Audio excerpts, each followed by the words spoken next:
আসসালামু আলাইকুম এভরিওয়ান, কি অবস্থা সবার? আশা করি সবাই ভালো আছেন। তো আমি আলহামদুলিল্লাহ অনেকটা ভালো আছি। অনেকদিন পরে ভিডিওতে আসলাম। তো আজকে যাচ্ছি হচ্ছে, আমি এখন আছি ঢাকাতে, অ্যান্ড আজকে যাব হচ্ছে এখন আমি যশোর বেনাপোল আমার বাসায়। চলো পুরো ভিডিওটা এনজয় করো যে কিভাবে আমরা যাই। আর যাব হচ্ছে পদ্মা সেতু হয়ে, তো অনেক ভালো ভালো ভিডিও দেখতে পারবা তোমরা। তো সবাই এনজয় করো ভিডিওটা, আর লাইক কমেন্ট শেয়ার করো। তো রেডি হয়ে বাসা থেকে বেরিয়ে এখন রাস্তায় আসলাম। তো রাস্তায় এখন দাঁড়াতে হবে বাইকের জন্য। তো বাইক নিয়ে আমি এখন যাব হচ্ছে মহাখালী। তো একটা ভাইকে পেলাম বাইক নিয়ে, তো ফটাফট বাইকে উঠে পড়লাম। উঠে এখন গুলশান হয়ে তারপরে যাব মহাখালী। তো গুলশানে এখন কিন্তু অনেক জ্যাম, আর গুলশানে প্রতিনিয়তই জ্যাম হয়। যারা গুলশানে যাওয়া আসা করে তারা জানে। তো এই জ্যামের মধ্য দিয়ে অনেকক্ষণ বসে থাকতে হলো।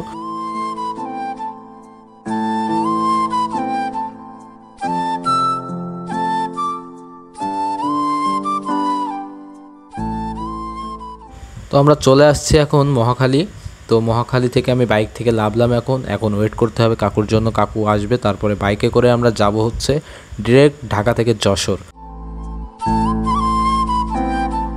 তো ঢাকাতে অনেক জ্যাম থাকার কারণে ঢাকার ভিতরে ভিডিও করতে পারিনি। এখন আমরা চলে এসেছি জাতির পিতা হজরত ইব্রাহিম আলাইহিসসালাম এক্সপ্রেসওয়েতে, যেটা আগে বঙ্গবন্ধু শেখ মুজিবুর রহমানের নামে ছিল, এখন 5 তারিখের পরে পরিবর্তন হয়ে এই নাম হয়েছে।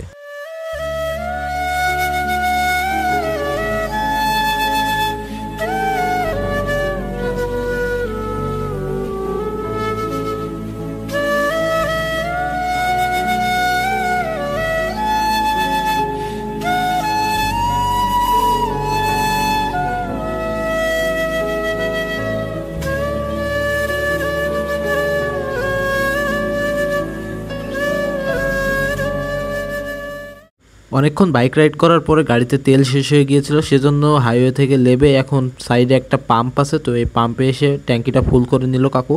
এখানে দাঁড়িয়ে আছে আর প্রচণ্ড মেঘ আকাশে, জানি না কি হবে, বৃষ্টি হবে কি। তো তেল ভরা প্রায় হয়ে গিয়েছে ফুল ট্যাঙ্কি। এখন এইখানে একটু দাঁড়াবো এবং কিছু খাওয়া দাওয়া করবো, হালকা পাতলা নাস্তা। আর এখানে দাঁড়ালে উপর দিয়ে যে গাড়ি ঘোড়া যাচ্ছে সব কিছুই ভালোভাবে দেখা যাচ্ছে এবং দৃশ্যটা সুন্দর লাগছে। কিন্তু ভয়ের বিষয় হচ্ছে আকাশে রয়েছে মেঘ, এমন সময় যদি বৃষ্টি হয় পুরো ভিজে যেতে হবে।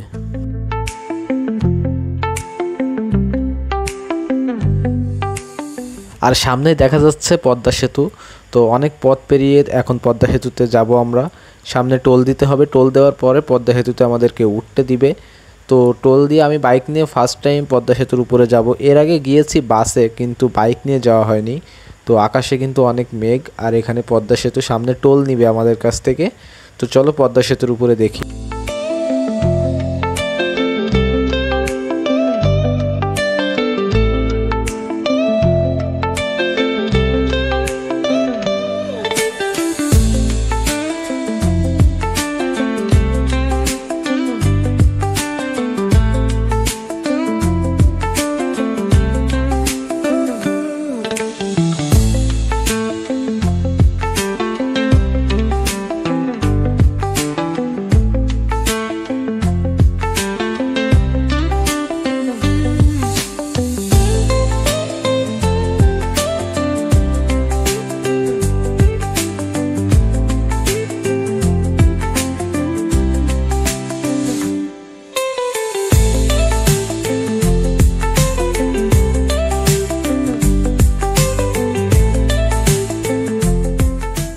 রাইট নাও গাইজ, এখন আছি হচ্ছে আমরা ভাটিয়াপাড়া, এটা গোপালগঞ্জের ভিতরে। আর মাত্র 25 কিলো পার হইলে নড়াইলে পরে যশোর।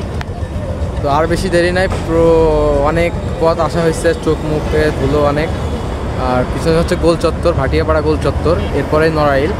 তো এখানে একটু রেস্ট নিব, একটু দোকানে যাবো, চাটা খাবো।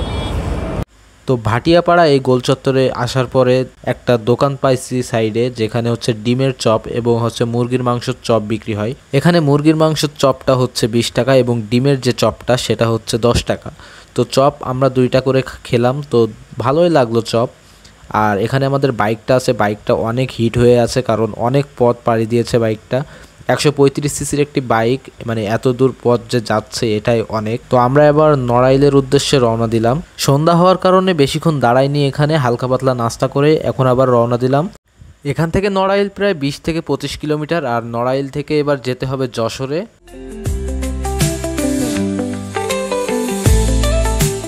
রাত হওয়ার কারণে এত পথ ভিডিও করিনি। তো এখন আমরা চলে এসেছি যশোর। এখন যে ছবিটা দেখতে পাচ্ছেন এটা হচ্ছে যশোর কোতোয়ালি থানার মোড়।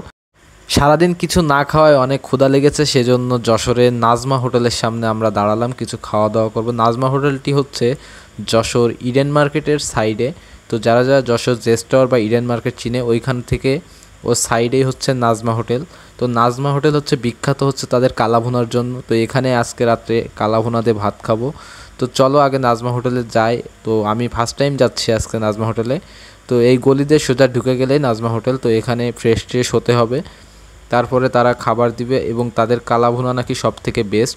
তো এখানে দেখতে পাচ্ছ তাদের কালাভুনা গরুর। তো এখানে হচ্ছে প্রত্যেকটার দাম দেওয়া আছে 3 পিস, 6 পিস এবং 12 পিসের। আমরা 6 পিসেরটা অর্ডার করেছিলাম এবং এইগুলো দিয়েই আমাদের রাতের খাবার আজকে সেরে ফেললাম। তো আলহামদুলিল্লাহ ভালোভাবে আমরা যশোরে পৌঁছে গিয়েছি।